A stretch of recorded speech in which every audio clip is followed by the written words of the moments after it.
ठीक है।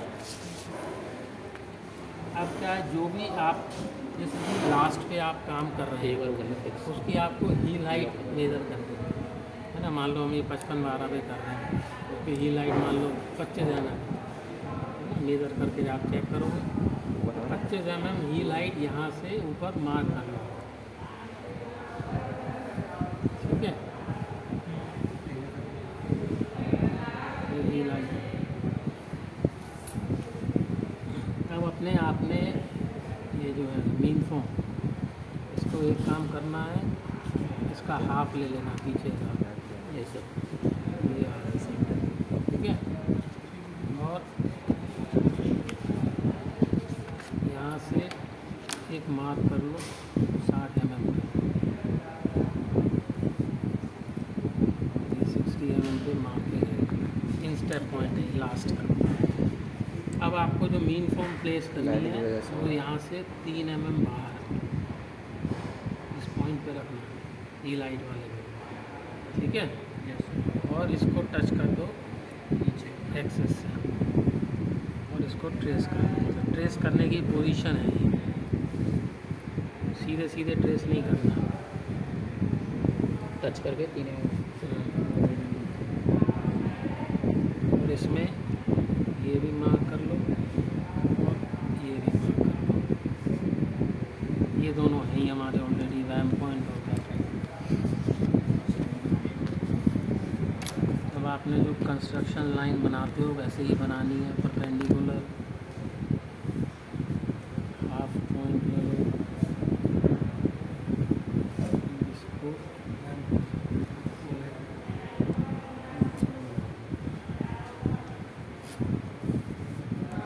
ठीक।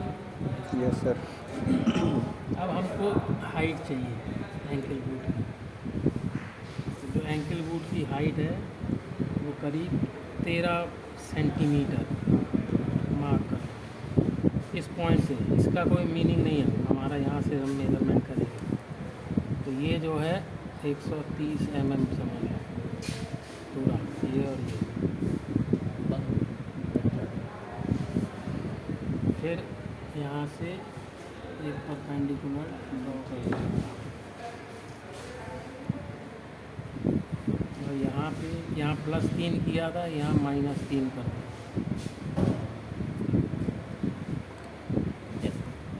और यहाँ से फिर 13 सेंटीमीटर और इसको मार्क कर 130 mm। इस पे एक छोटा सा परपेंडिकुलर डाल के 10 mm हाइट ले लो ऊपर और इन दोनों को जॉइन कर लो।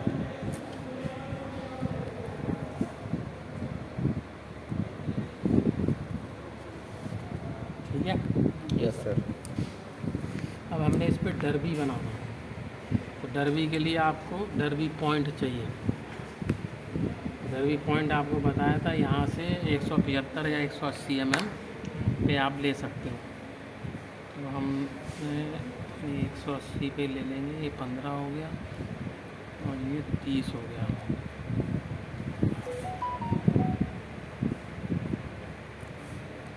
इस पॉइंट जैसे डरबी बनाते थे वैसे ही है ये, यहाँ से एक पैरेलल लाइन हो गई है, ठीक। अब आप यहाँ से शेप बनाएंगे क्वार्टर्स की जो इस पॉइंट से जाएगी।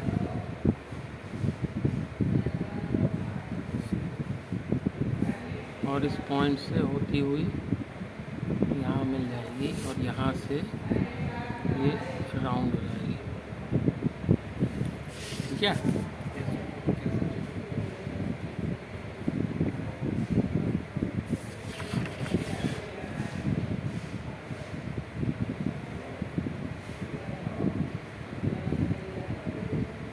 यहाँ से 5 mm नीचे मार्क कर लो, ये आपकी क्वार्टर बन गई। पीछे क्या करना है, यहाँ से आप एक को कर्व ड्रॉ करना है जो इस हाफ वाले पॉइंट पे मिलाना है। थोड़ा सा कर्व, स्ट्रेट नहीं।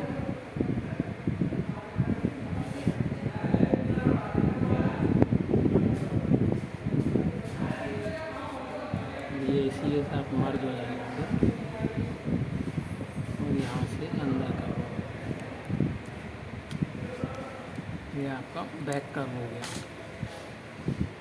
ठीक है,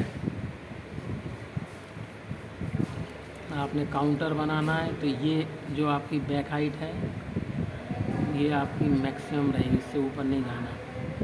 और ये जो पॉइंट है आपके ऊपर है, कोई ऐसा सच मेज़रमेंट नहीं है।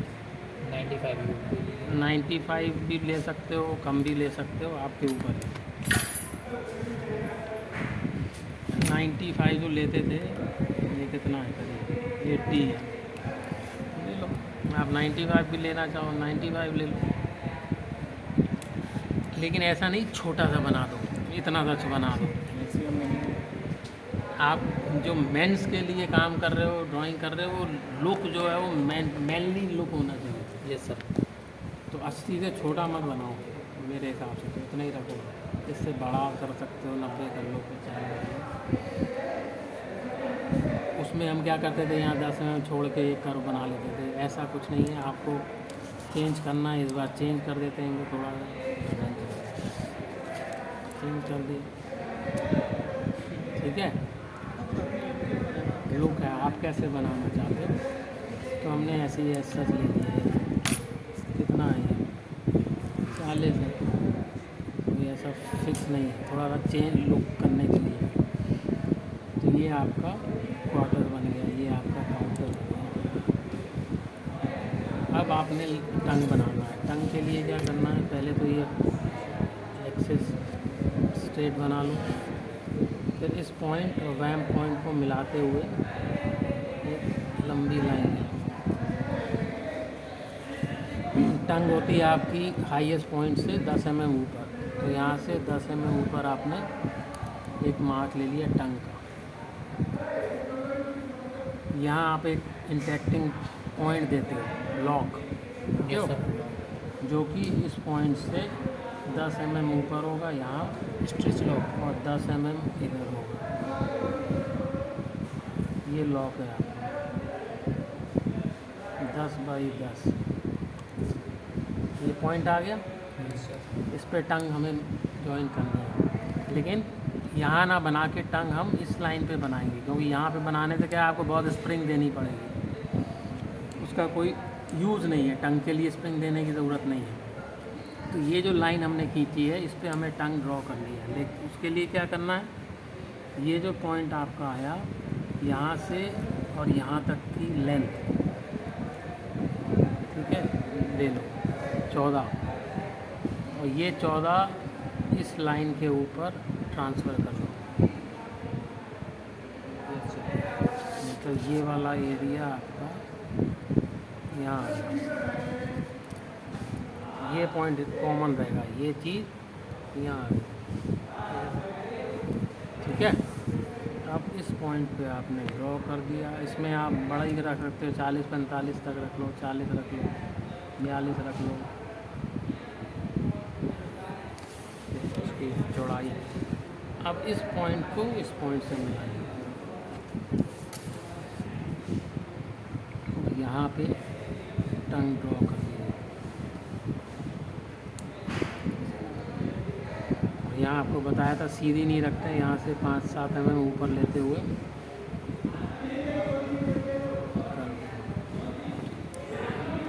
ये आपकी टंग बनेगी। क्लियर है यहाँ तक? Yes sir.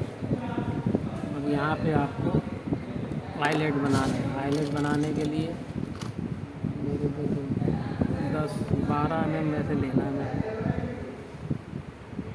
10 कम रहता है, क्योंकि 10 आपने लिया है उसमें, इसमें जो नॉर्मल डरबी बनाते थे, अभी हम 12 mm पे ले रहे हैं।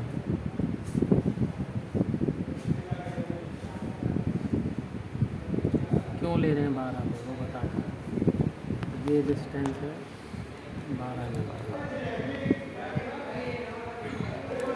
2 तरीके के हाईलाइट होते हैं।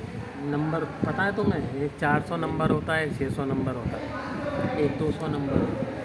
200 नंबर बहुत छोटा होता है, जो कि ब्लाइंड हाईलाइट में यूज़ होता है। ब्लाइंड हाईलाइट कभी देखे हैं तुमने? वो लाइनिंग में लगते हैं, ऊपर से नहीं दिखाई देंगे, अंदर रहते हैं वो लाइनिंग के अंदर ही। ना, जनरली ऑक्सफोर्ड शूज़ वगैरह में लगते हैं। 400 नंबर जो नॉर्मल आप जूते पहनते हैं इनमें सब में 400 नंबर यूज़ होता है। बूट से ऊपर आप जाते हैं या बूट बनाते हैं तो बूट क्योंकि थोड़ा हैवी शू है तो उसमें अगर आप वो छोटे आईलेट लगाओगे 400 नंबर तो मज़ा नहीं आता। आपको थोड़े बड़े आईलेट चाहिए क्योंकि उसमें लेस भी मोटी हो, है ना। तो उसके लिए हम 600 का 600 नंबर का आईलेट यूज़ करते हैं। अब 400 का मान लो डायामीटर ये है, 600 का डायामीटर ये है सपोज, तो अगर हम 10 mm पे ही 600 लगाएंगे तो ये यहाँ आ जाएगा, ऊपर घुस जाएगा टॉप लाइन में। इसलिए हम इसको 12 mm 13 mm तक नीचे रखते हैं। तो उसी हिसाब से आप इसको 12-13 mm पे ही पहला आईलेट लीजिए, 12-13 mm पे ही आप लास्ट आईलेट लीजिए, ठीक है। 12 कर लो, 12-13 कर लो। और इसमें जो है अब मेरे पे डिवाइडर नहीं है, आप करीब 11 5.5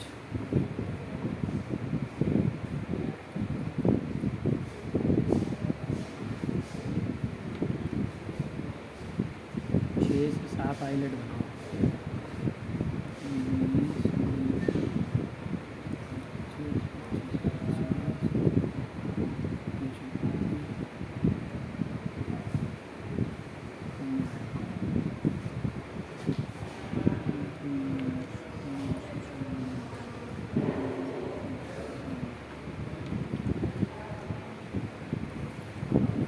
20 डिवाइडर है किसी में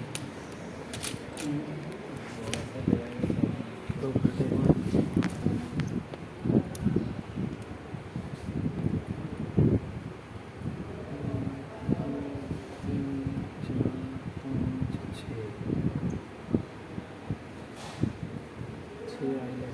मिनिमम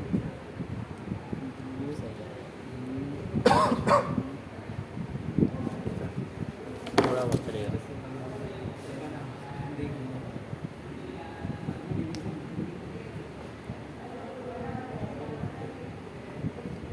ठीक है। ये 6 आईलेट आपके रहेंगे, मिनिमम 6 रखने हैं, आप 7 भी कर सकते हैं।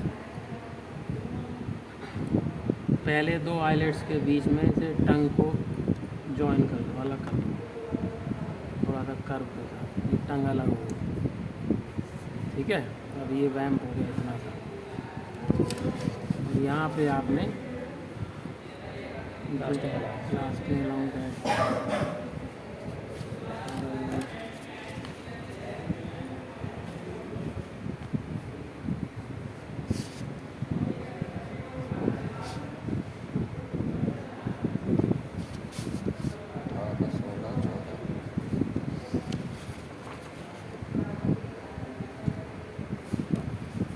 ठीक है। बस ये आपका एक बेसिक बूट। इसके बाद तो डिज़ाइन तो आप